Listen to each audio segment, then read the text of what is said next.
is the Executive Director for Faith and Freedom Coalition. So Tim, we're going to turn it over to you. He's a Texan.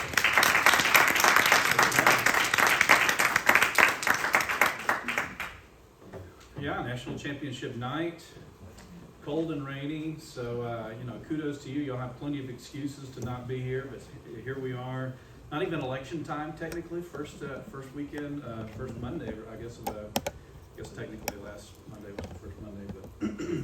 But listen, it's a treat to be with you guys. So MAC, is our organization. I'll kind of break it down a little bit for you later, but we have a number of different organizations across the country, 25 different state organizations, and so and all of them have an executive director. But here in Georgia, it's I get introduced as I live in Georgia, and here's the executive director, and so we get that quite a bit, not uncommon. So it's not a big deal, but let me just kind of start by. For me, I think there's a lot of different reasons why probably all of us are in this room. Some of it motivated by maybe our kids or our grandkids. Some maybe something that we grew up in a certain era when things were a lot different, and some of us may kind of pine for similar days. And but for me, there's a pretty consistent framework for me. So when I grew up, I wanted to be a minister and a missionary, and I wound up been able to serve on a staff at a church in Texas after I finished my undergrad, and wound up spending a couple of years overseas, also starting churches and being a missionary in different parts of the world, some sort of tricky parts of the world, and so it came to really kind of see and experience the world in a lot of different ways. Come back, get into politics after law school, etc. And I kind of started to see the world a little bit through a little bit of a different lens in my own kind of heart and mind after spending time in maybe 30 to 35 different countries around the world. That a lot of really neat places, a lot of really special people. America certainly is truly unique in that entire kind of menagerie across the world. But I think not only around the globe today, but throughout history. I really kind of started to see this sort of prevailing picture of God's perspective on any different, any given arena that you might be in. That really trying to kind of see any of these arenas through the lens or through the eye of heaven. And so we can kind of like think through the Lord's Prayer. Part of that prayer is your will, your kingdom come, and your will be done here on earth as it's done in heaven. And so. Frequently I don't necessarily articulate this out loud very often, but this is very much the kind of the lens, if you will, that I try to take to a lot of our either political work or our public policy work or even our messaging kind of communications work around the country and in other parts of the world. Is before I kind of go into a lot of these settings, I think, Lord, in this setting, what can I do to have your kingdom come and for your will to be done in this particular room or in that particular state or in this particular, maybe studio that I might be, doing a broadcast in or whatever. And this is the kind of, there are a handful of different pictures that we get of this, but I'm going to start even today by, I'm going to read this passage. It's in Isaiah 61, and it kind of goes a little long. I won't do the whole thing, but this is the picture that Isaiah has and he records for us. It says, "In the year that King Uzziah died, I saw the Lord seated on a throne, high and exalted. The train of his robe filled the temple. Above him stood seraphim, each having 6 wings. With 2 wings they covered their faces, 2 they covered their feet, and 2 they were flying. And they were calling out to one another, 'Holy, holy, holy is the Lord of hosts. All the earth is full of his glory.' The sound of their voices, the doorposts and the threshold shook. The temple was filled with smoke. And I said, 'Woe is me, for I am ruined, because I am a man of unclean lips, dwelling among a people of unclean lips. For my eyes have seen the King, the Lord of hosts.'" And one of the seraphim, we'll pause there just to kind of, for me, as I kind of think of living in 2023 or now 2024 United States, there are certain elements of that I feel like I could frequently, kind of apply in different settings. A man of unclean lips, living among people with unclean lips. But still, the reality is that we've got a God that is sitting on his throne in heaven, and the train of his robe is like filling the temple of heaven. And as we kind of enter into a lot of these processes, I think it may be helpful for us even to kind of like frame or phrase a lot of these things through that arena, as we're trying to see the kingdom of God made more and more real in the United States and in the state of Georgia, et cetera.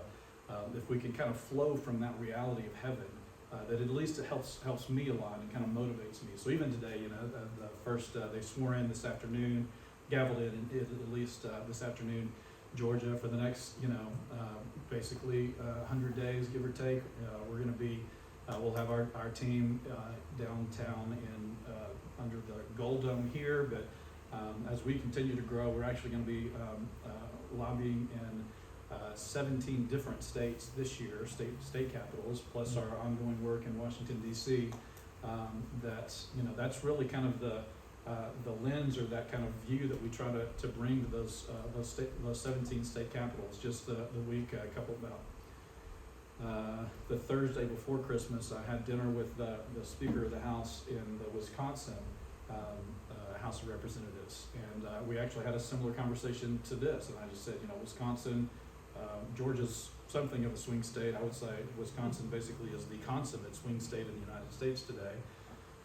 That we believe that not only strategically from a public policy and a communicative level, if we will actually govern and lead with biblical views in mind, it'll be fruitful and bless people. But we also believe that God Himself will actually honor those, especially if we comport ourselves in a way that honors Him while we're effectuating those biblical values. And so, we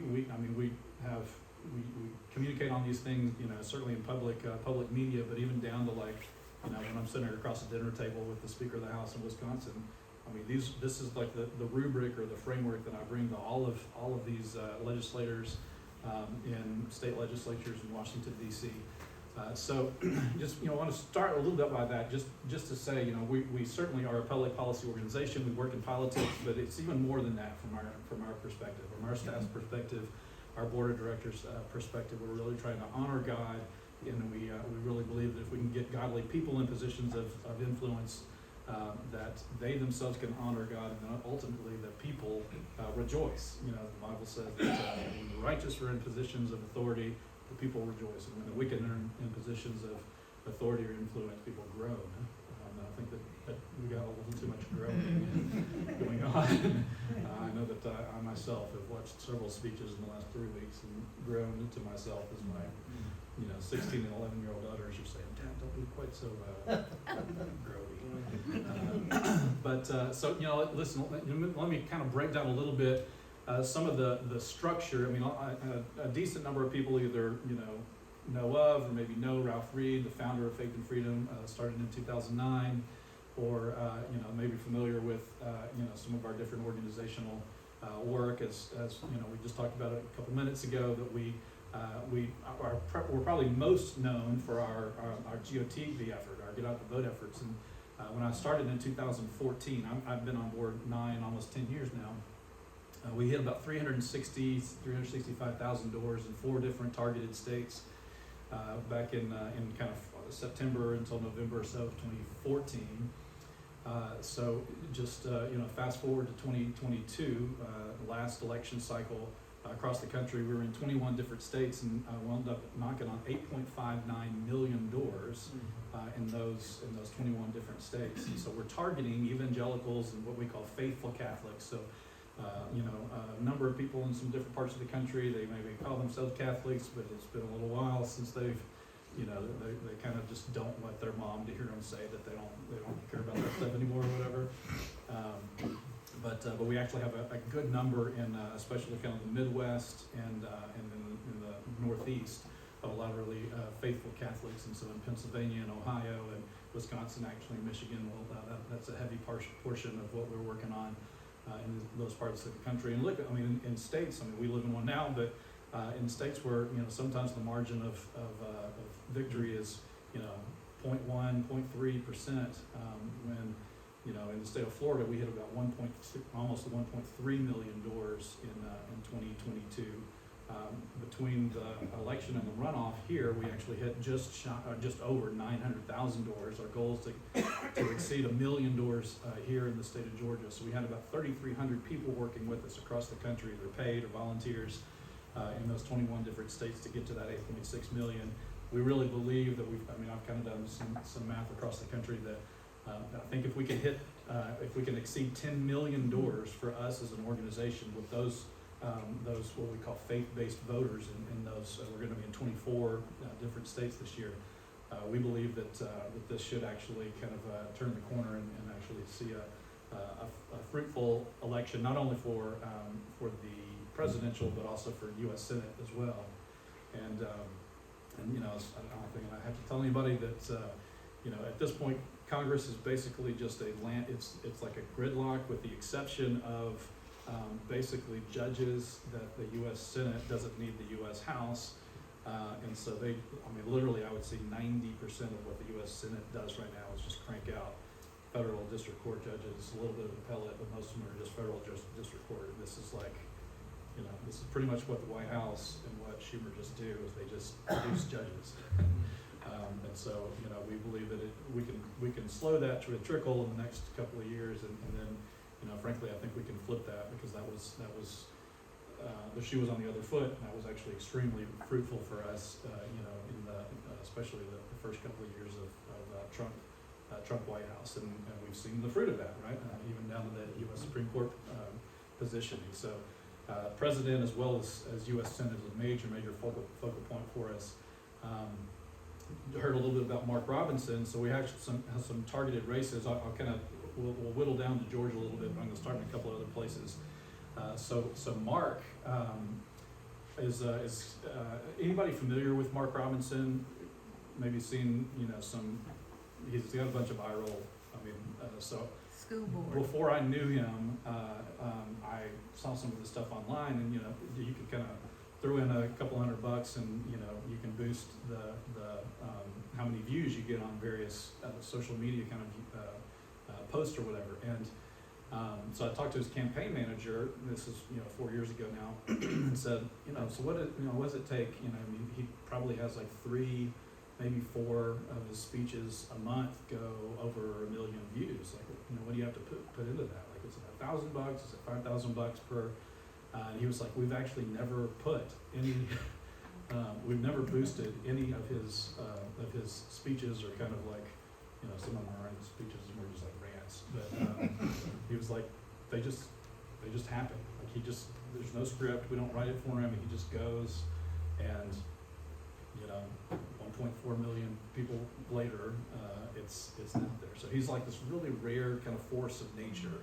And even when he speaks, I mean, the most I've ever seen him really speak with, one time when he actually announced for governor, he actually had prepared remarks, but that's the only time. Every other time he has like a little note card. He just has like 4 points. He'll go for 40 minutes just on, you know, an index card. And so, but you know, one of the fun things for us is that we, his campaign, well, this is actually speaking of our Road to Majority is what we call our conference, but his campaign manager and now manager's wife met 5 years ago at Road to Majority conference. That I introduced him, his name's Conrad, to her, Victoria, at our conference during kind of right before one of the breakout sessions. And so, and then later on, wound up introducing Conrad to Mark after Mark Robinson went viral when he made this kind of now famous speech to you know, to the Greensboro, North Carolina City Council, ironically around the Second Amendment. And so, you know, amazingly enough, the Greensboro overreach, the City Council overreach, is what really kind of gave us Mark Robinson, who's become this huge kind of clarion voice around not only constitutionality within government, but really that kind of biblical viewpoint within it. So I encourage you really to track carefully with Mark Robinson. But I bring that up partly because what we do at Faith and Freedom is we're always looking for people that are like-minded, that, some of them are already in lower level offices, some of them are not in office at all, and we're trying to kind of fan those people into flame and introduce them to the right people and kind of get the ball rolling a little bit, and you never quite know where that spark is going to take you, right? So lo and behold, I don't think this is being recorded, but so he's been approached. He's said no thank you, but he's been approached, for being shortlisted for, for running mates in the future and things of that nature, and he really feels a very, very strong calling to be a blessing specifically to North Carolina, but all that to say, you just never know where these things will go once you kind of get that ball rolling. And so Mark Robinson, no official role with Faith and Freedom, but in many ways he's been kind of the instigator of our North Carolina Faith and Freedom Coalition. We partner with him hand in glove constantly up in North Carolina, and really some fascinating things that are kind of coming down the pike in North Carolina. I'll say very briefly here as it relates to kind of towns with higher academic institutions and state higher educational institutions, that the University of North Carolina, flagship, incredible university, pretty, among faculty, pretty hostile to, things of God, and like most at this point, but about 8 months ago, last April, they brought on they officially recognized a new provost there. He'd been a professor there, he's a literal astrophysicist, has taught there for 21 years, was brought on, and he, just this really, really interesting cat though, because even as an astrophysicist, he's a very, very evangelical and also very conservative. And so he had this one sort of quasi-political post, I'd say probably 6 years ago on Twitter, when he was nominated to be the provost. The faculty senate just went apoplectic. They were like, "Oh my God, he's going to turn this into this, theocratic, we're going to turn into a seminary here or something." But lo and behold, such an accomplished physicist. That he eventually gets brought on. So the chairman is still probably left leaning, but the new provost there is a very outspoken Christian conservative. And his first act, he had kind of some administrative things, but his first significant thing, he actually started this new school at the UNC Chapel Hill that's called the it's a mouthful. Let's see. The School of Civil Service and Public Discourse is what it's called. So just like you have the School of Pharmacy and the School of Communications, the School of Medicine, he started this. I think it's the 11th School of Public Service and Civil Service and Public Discourse, and he's hiring. It's expressly to hire and train bipartisan academics at University of UNC Chapel Hill. And there's these other kind of like shadow conservative academics across the country that are either applying for these jobs or you won't find our direct fingerprints on that, but indirectly we work a lot with the legislature to have gotten this funded and keep the board of trustees there from kind of squelching it in the cradle or whatever. And so this thing is happening at UNC Chapel Hill, and there are these other closet conservatives at these other either public or private institutions across the country that I know that have asked me, can we, Faith and Freedom, work with them at these various institutions to kind of replicate a similar thing to the School of Civil Discourse and Public Service, or whatever it is. We're going to have to rename the next one a little more. It's a very wonky title, but so there's like some really interesting things that are happening that you're going to find. There's no report about that, but I would consider that a tectonic win. Okay, and this is not just kind of some throwaway university somewhere. This is the University of North Carolina at Chapel Hill. Their lead academic officer is saying, "I love Jesus. We're going to follow the Constitution, and I'm going to hire smart people here."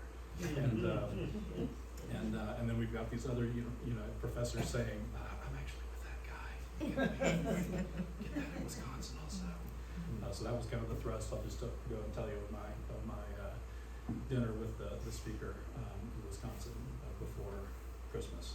So while we're kind of hard at work on sort of the above the water surface things like turning out the vote for the presidential and U.S. Senate races, and finding the Mark Robinsons of the country, and there's another guy you should also pay attention to out in Nevada, a guy named Sam Brown, who was he was actually the chairman of the Nevada Faith and Freedom Coalition, but he decided a year and a little bit ago to run for U.S. Senate. Leading in the polls, almost certainly will at this point will be the Republican nominee. But he was an Army Ranger, was deployed in Afghanistan. I think in his third deployment, maybe IED blows him up. I mean, really tragic, difficult story. But he was like running around, literally in the middle of a firefight in Afghanistan. And he was on fire, so he was still conscious while all this was happening. And very long story short, 29 I think surgeries that he's had later. So married, three kids. He's been in business since he's been back and kind of rehabilitated, and decided that he's a pretty young guy, and he's 41, but he decided I can't wait. I've got to respond. If nobody else will, I will. And so he's running. I think he's polling around 40% of the Republican nomination, leading by 25, 26 points. Will be the nominee for the Republican Party, and I think some kind of proprietary polling has him down by 2, basically, with Jackie Rosen out there. So there's some very interesting stories that are like specifically tethered to faith and freedom that may not necessarily be kind of publicly reported on per se, but this is a lot of what we do kind of publicly as well as kind of semi-privately, as we're trying to find the right people to get into the fight, and then just to kind of faithfully, I knew this one pastor from a number of years ago that says what God really wants and really needs is happy warriors. So that there's kind of that passage in Hebrews about how they overcame in that context. I guess it's in Revelation. Sorry, that they overcame the beast by the blood of the Lamb and the word of their testimony. So the willingness not to shrink back even unto death. And so I think in the midst of days like this, we're looking for courageous people who are willing to kind of fend things off by the blood of Jesus, and also by the word of our own testimony, things that God's done in our own lives that we just can't not talk about, can't testify of. And so I think my hope in all of this is maybe I'll pivot quickly. One of the interesting things in my job is so we have our board of directors meeting every December to kind of wrap up each year, and so I'm the one that kind of compiles the whole report for the board of directors from all our different states, our federal work, our legislative work, our communications work, etc. And so whenever I kind of pull, it's like doing a family portrait or whatever at the end of every year for our organization. And we actually saw about 111 different bills passed that we were either personally drafted or were supportive of in the 17 different states that we were working in last year. I actually saw some very interesting, good policy coming out of the federal side, even though generally that's been kind of a quagmire. And then we're also seeing a lot of electoral positive things. So unfortunately, the media has a very vested interest in even conservative media only has a very vested interest in telling kind of the losing stories, if you will. So the left doesn't tell any of the stories about when the right wins, and the right doesn't ironically tell hardly any of the stories about when the right wins, because they want sort of frantic, frenetic chickens with their heads cut off. Woe is me, the world is ending. That's what generally leads in most, any news, but especially the kind of center right news. So we never really hear many stories about wins, either political wins or legislative wins. But even our board of directors, which are pretty politically engaged folks, as they kind of started to read through, I sent it to them a day or two before our board meeting, and I tell them, read through all this stuff, and we're going to discuss it on Thursday or whatever. And they're like, gosh, I didn't even know I didn't know we collectively, conservatives, had that many good things that happened, and we certainly didn't know that we, as an organization, were like in the throes of that stuff, and I'm like, well, you know, it's true. It's actually, you know, these things, we're very much kind of in the middle of this, you know, it's like this heavyweight fight in the middle of the ring, and we're just kind of trading blows. And, you know, I think for a lot of us, if we aren't in the middle of that ring, you'd kind of watch TV and say, you know, the right's kind of getting their brains beat in, but it's interestingly enough, it's actually not the case. And even in Georgia, honestly, I would say that a lot of really great things have happened.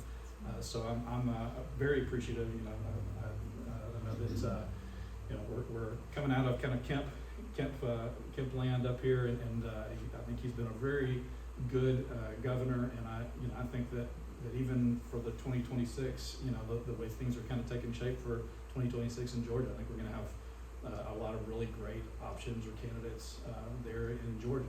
And you know, I think the other piece, certainly on the U.S. Senate race, I think the same. I think we'll have probably 2, if not 3, very capable candidates on the U.S. Senate side as well. So I just really think it's a big deal for all of us not to be to become sort of weary in doing good. You know, as the Bible urges us, that you know, if we're kind of like if we're not fully engaged and just kind of casually consuming the information that the media is bringing in, you know, it's going to be pretty easy to start feeling some tugs, some groaning, if you will.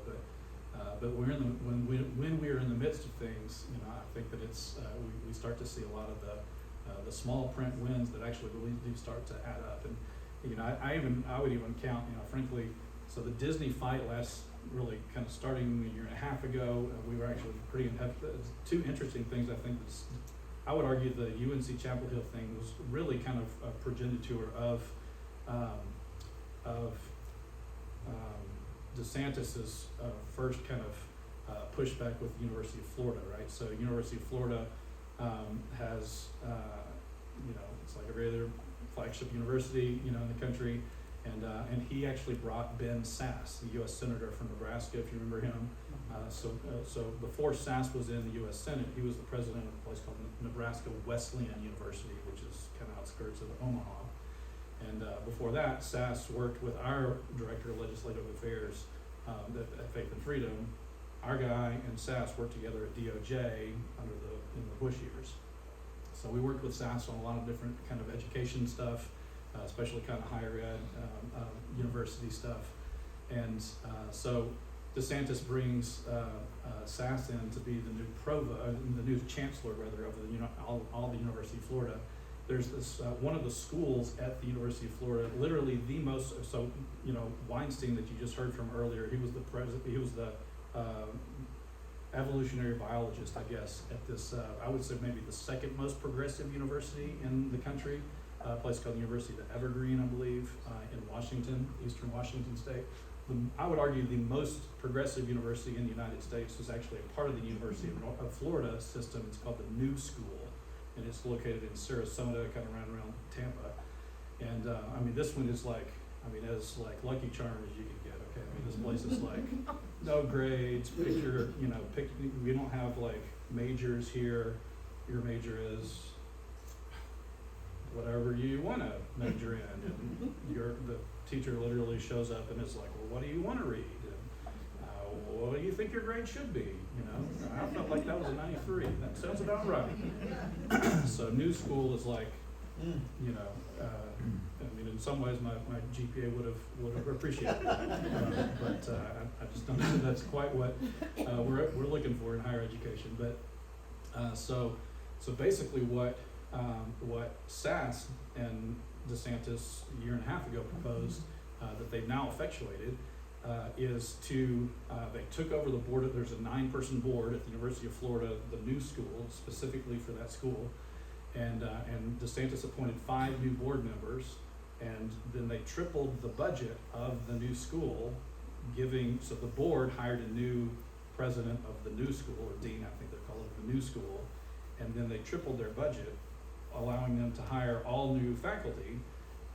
They had 30 some odd faculty. Now they have budget for like 70 some odd faculty, and they're going through the process of hiring all these conservatives at the new school in Florida, which, again, like all of the progressive academics across the country are just frothing at the mouth, right? Of like, how could you, completely distort the new school? Like, this is the Columbia wants to be the new school, and DeSantis has basically like killed the new school.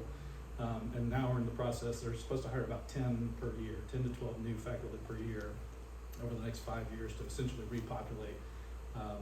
And so this provost and see Chapel Hill, we connected with SAS and a couple other people in Florida. So I mean, there's really like fascinating stuff going on. I mean, I would kind of keep going, on some of the sort of behind the curtain winds that are happening. That they're kind of they're like tectonic shifts. They're not necessarily like these Hiroshima winds, but they're like tectonic shifts that are completely kind of reorienting how a certain institution functions, and even is kind of allowed to function. So briefly, I want to then move. I think this is like one of my great hopes. As I would say I'm probably naturally, like in my flesh, I'm probably kind of cynical, but I blessed, with sort of a new lens or new leases on life, you could say. And so I see a lot of hope, and I'm full of faith, while I also see very kind of practical things, how things, are, as well as seeing how they could be. And I would say that the situation surrounding Israel, that we'll kind of close with this, is both. There's the realities of what happened on October the 7th and in the ensuing days, and then there also, I think, are kind of the lens of faith that's happening that I find like riveting on so many levels. So one of the shortly after, so I've been to Israel a handful of times. Mac, who's going to be with us tonight, also he actually worked for AIPAC before he came to work for Faith and Freedom. So very much carry Israel in our heart. And so October 7th happens, and it affected us much like it affected probably many of you. And but I would say, so ironically, I had actually been planning a trip to take state legislators to Israel on, we were supposed to leave on November the 3rd, I think, 3rd or 4th. And so, that thing kind of gets pretty hunky job pretty quick. And, and then, I also unfortunately had a family situation right before we were supposed to go. So I was not able to go on the trip, but we were able to send about 10 of us to Israel for just, instead of going for 11 days, we only went for like 4 days. Met with IDF troops, actually went up to the border of Gaza. Actually, Mark Robinson was on that trip, other members of the state Senate and State House in North Carolina that were working on piloting a project in North Carolina that will actually have an a Holocaust remembrance and anti-Semitism training element that the state legislature is will push this coming year in North Carolina through the UNC Chapel Hill with this new provost that I was just telling you about. So there'll be kind of this whole pro-Israel kind of curriculum, essentially, both K through 12 as well as higher education, that North Carolina will start to pilot. That once we kind of get some of the kinks worked out of that one, my hope is that we can also kind of reach into Georgia and some other places with similar curriculum. But we met with all kinds of leadership and diplomatic relations and even like Israeli media. One of the really interesting things, so many of you that if you track closely in Israel, there's a lot of, there's been major consternation for the last probably 3 years around judicial kind of reform. Basically, the Supreme Court's constituted differently there, and so you have a pretty conservative, you'd say, executive leadership and legislature, the Knesset, but the judiciary has been probably more liberal, you would say, and they tend to kind of like cancel out everything that's done legislatively. So it's very much this kind of legislative, they kind of, we talk about activist judges, the Supreme Court of Israel sort of takes the cake, I would say. And so a lot of very much controversy surrounding that, and then he's been trying to kind of rebuild the court there. And so that's brought this major tension. You probably tracked that they were like, they couldn't find it, they couldn't agree on a prime minister several times. They had to go like revote. This happened 3 times, a year and a half. They basically have no government. And but I would say, by sundown of October the 7th, that all of that controversy was over and it's completely united. Even people readily acknowledge their political differences, but they all recognize that this is an existential threat for Israel, and many around the world recognize it's probably existential in a regional sense, right? And ultimately becomes global if a presence like Israel is lost in the Middle East. So we actually put together they went and came back to our team. They came back about a week and a half later, put together a letter that went to Congress, basically calling on the Senate and the House to pass these 7 pieces of legislation, of which 2 have not already passed. And so, we're actually seeing very interesting activity there. I went and met, Ralph and I went and met with Senate leadership for Republicans and House leadership for Republicans. The day after that, we actually didn't talk to Schumer himself, but talked to some team members of his the next morning. So that was on Tuesday, and the next morning on Wednesday, on November the 11th or so. Schumer, that's where Chuck Schumer gave his speech from the well of the Senate, basically, really kind of calling on other Democrats, saying, in 2020 and 2021, I was with you guys through all of these different kind of calls for equity and inclusion, et cetera. And he was like, but now my people need you, and where are you? Like, I'm not only not getting support, I'm actually getting opposition from the very people that I supported. So there's been a very interesting kind of like, it sort of shifted the chessboard like 15 degrees, it's like barely perceptual for most people, but it's actually quite a bit different, I would say, since October the 7th, even in Washington, D.C. And so, we're kind of in the middle of trying to capitalize on that from a political standpoint to make sure that, it's interesting, we started out, I love, we start with a prayer and pledge. I'm a part of these 2 kind of like bipartisan groups that Harvard has this kind of bipartisan group of, they have a small bipartisan group of congressional leaders and also of advocacy groups. So there's 11 of us that are outside of Congress, and then also 12 members of Congress that are part of Harvard's kind of bipartisan civic dialogue. Essentially, they're just trying to find ways to kind of mend fences in Washington, D.C.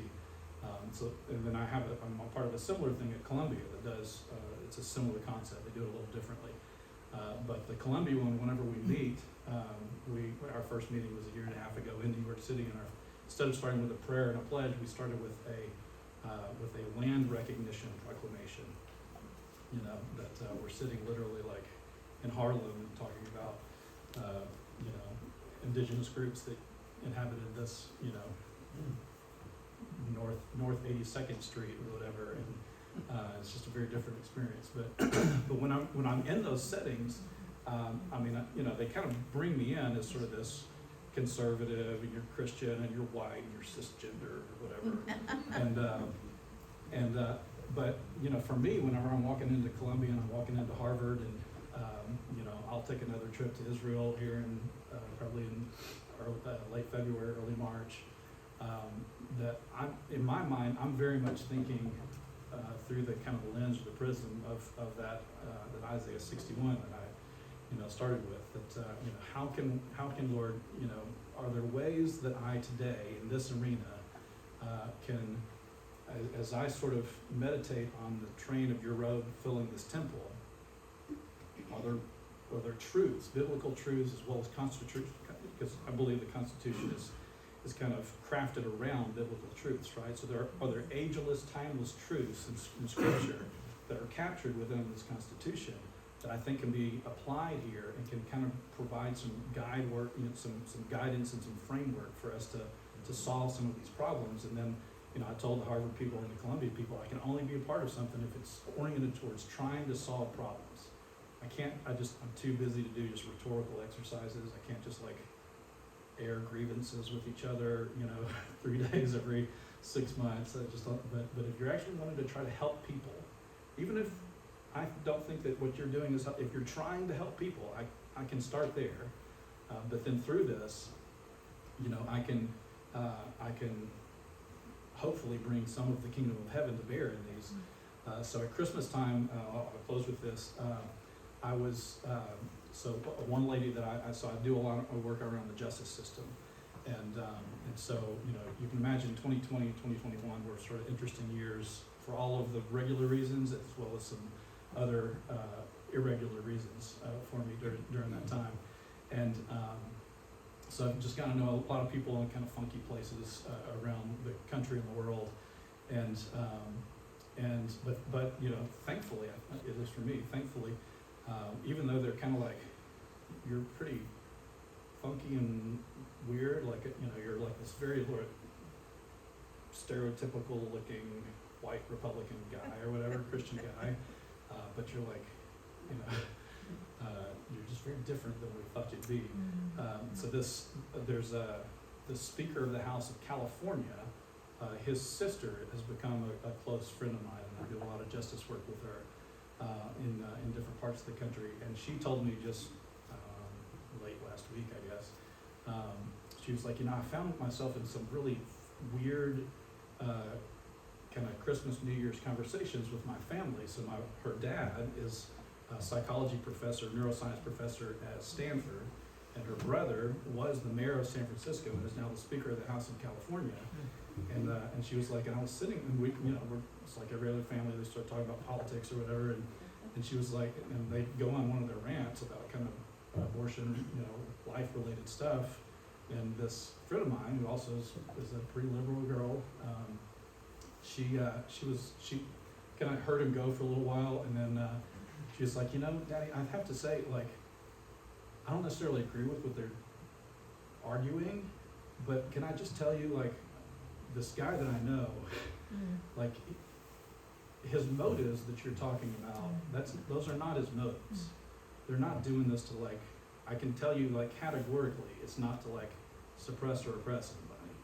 And she starts telling my story. So I was adopted at birth, and kind of very long story, but was able to kind of meet my dad right before he died, and I also was able to befriend this girl who was a professional colleague. She wound up getting pregnant out of wedlock, and was able to kind of help her through some things, when she was having some pressures to make decisions that she didn't want to do, etc.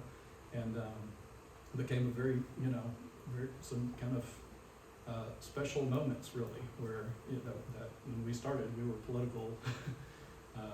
politically ideologically opposed to people, but through life, through a lot of these things, she came to appreciate where I was coming from, and also saw me help her in ways that other people weren't able or willing to help her, and she became this defender of mine personally at the Christmas table with the Speaker of the House in California and a neuroscience professor at Stanford who were her father and brother, and so she literally, like, there's conversations about me helping on some California legislation, later on this year around some sensitive homelessness and mental health issues there, because this daughter and sister became my friend, and I was able to earn some trust through the process, even though we probably differ on 95% of public policy.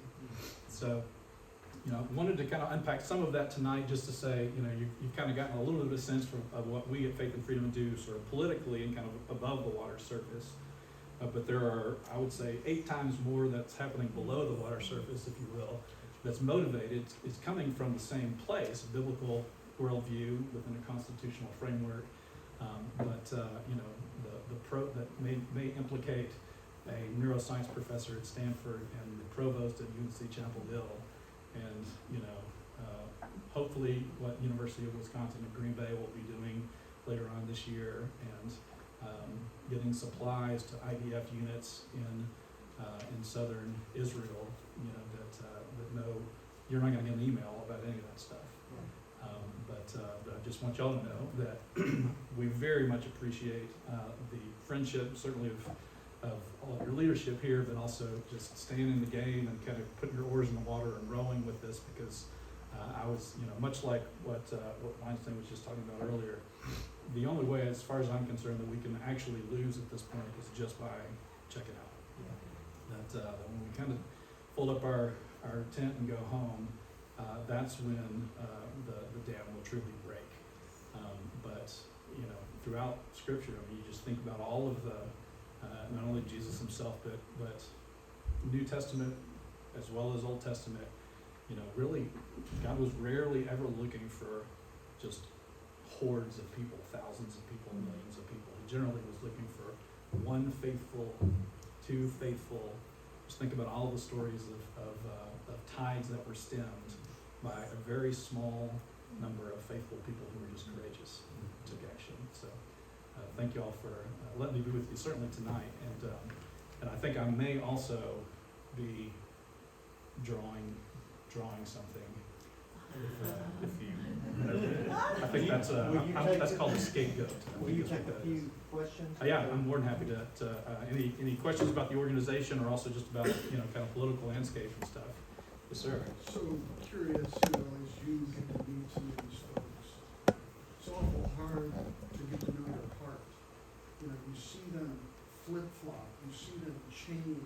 It's kind of crazy how it happens. You really think that I'm all in on this person. Yeah, sure. What do you do when that happens? Boy. Are you able to be the sounding board? Yeah. Well, that's a fantastic question, and a very fair question, because sometimes, I've been in this job 9.5 years now. When I started, honestly, so I worked for a member of Congress before this, and my third, fourth week on the job, I came up and met with Kevin McCarthy when he was the leader, majority leader at the time, and I pretty quickly started interacting with people at decently high levels. It's been blessed before COVID shut down. I think I totaled maybe 49 is where I quit counting meetings in either the Roosevelt Room or the Oval Office in the first basically 3 years of the Trump White House. But I would say one of the things, for me, people ask who do you like, or who do you maybe don't like, or whatever. I kind of think of it a little bit. My analogy is like you're asking a linebacker who your favorite quarterback is in the NFL or whatever. It's like, I don't really, you're not going to find some linebacker to be like, I just have all of the Tom Brady trading cards. So I don't really, because frankly, we are kind of at odds with all of them at some point. We're definitely at odds with several of them all the time. But look, I've worked with Bernie Sanders on things. Because I work on human trafficking issues and on justice issues, I got called. Look, this is. I know we got to go places tonight, but I will never be convinced that I was not sort of cherry picked by the Lord. I was working. I'd been called to meet with Valerie Jarrett, tail end of the Obama White House, on this particular Wednesday. So going into, it's called the Indian Treaty Room, the Eisenhower Building, and there were about 15, 18 of us that were supposed to meet with her. Most of them Democrats. There's about 4 or 5 of us that are Republicans. So by that point, Obama's he was playing a lot of golf and basketball and picking March Madness. And Valerie's really functionally running the country. And so got this meeting, tell our board, okay, Valerie Jarrett asked me to come to this meeting, and they were like, but I was like, I think I gotta go, man. And so we go, I'm going on a Wednesday, I get a call on Tuesday. So remember, I was a missionary in the Middle East and kind of the Horn of Africa. I spent some time there. And so I get this call from this lady who runs a mission agency, frantically. So I get a lot of these calls these days because of that background. That she says there's this lady who's in Nigeria who's just taken like the night before by this splinter group from Boko Haram, when you're taken by like a Boko Haram splinter group, that's like not a great place to be. Boko Haram's rough. Splinter groups are the people that think that Boko Haram was like too genteel. And so this like 70-something-year-old missionary lady who's literally lived on the outskirts of a couple of cities in Lagos for like 40 years. This lady's like a saint.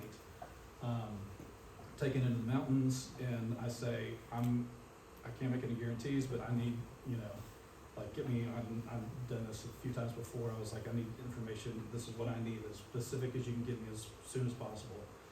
So I send my Secret Service stuff to the White House. I go to the meeting the next morning. As I'm entering into the White House, I get like the text, or really the email, with all of like the coordinates, the last entrance to this valley that she was found in, and even had like a license plate of this van that she was seen in. So I walk in, and the deputy, the kind of domestic policy advisor for Valerie Jarrett, it was cold, and so both of us were like putting our jackets on in the little coat closet thing as we were walking in the Indian treaty room, and I knew him from some of these meetings before, and I was like, Roy, I need to talk to you before we go in and talk to Valerie. He pulls off, and I say, I give him all the stuff. Here's the coordinates. Here's the license plate. This is her name, social, etc. And he says, well, I can't make any promises, but I'll see what I can do. So this was on Tuesday. She's taken. Wednesday, I have a meeting with Jarrett and her deputy, Roy. Friday night, I'm sitting at home, and we're like watching news with our two daughters, and I get this call from a blocked number. And I pick up, and it's this guy, the deputy, and he says, I can't tell you all the details, but I can at least tell you publicly, it's now been released by CNN that she was, we were able to get her out as of about 30 or 40 minutes ago. And she's headed to this other kind of place that she was in a little bit of a rough shape. But we're gonna kind of have her in Dubai, basically. For a couple of days, that the State Department's going to help her on some medical things and whatever. And she was like, and this guy, Roy, was like, I'm really glad that you got the information to me when you did, because, there was a very tiny window when we were able to get, he didn't give me a whole lot of specifics, but I kept up with him later, and he basically said we had some seals that were able to extract her in the mountains. He was like, she was gone for 8 more hours, she would have been, well, no telling. So I would just say, like, first of all, you never know why. I mean, these people aren't just utilitarian. They're not just commodities to me, but you never know who you're going to need for what reason. So we tend to not burn too many bridges. I have probably made the mistake of putting kind of a lot of hope in certain people that sounded good on TV, and then, I kind of got punched over something that they were doing with an intern, something, 6 or 9 months later or whatever. So I tend to just try to kind of like approach them all like quarterbacks and say, and then honor them all as people and pray for them and just say, and you never know. I've interacted with the OC a decent number of times. She's not my favorite person, but I also pray for, for the eyes of her heart to be opened through this process. So, there were a couple. Yes, sir. Becky. Does Faith and Freedom question the legitimacy of Hamas? The legitimacy of Hamas? Yes.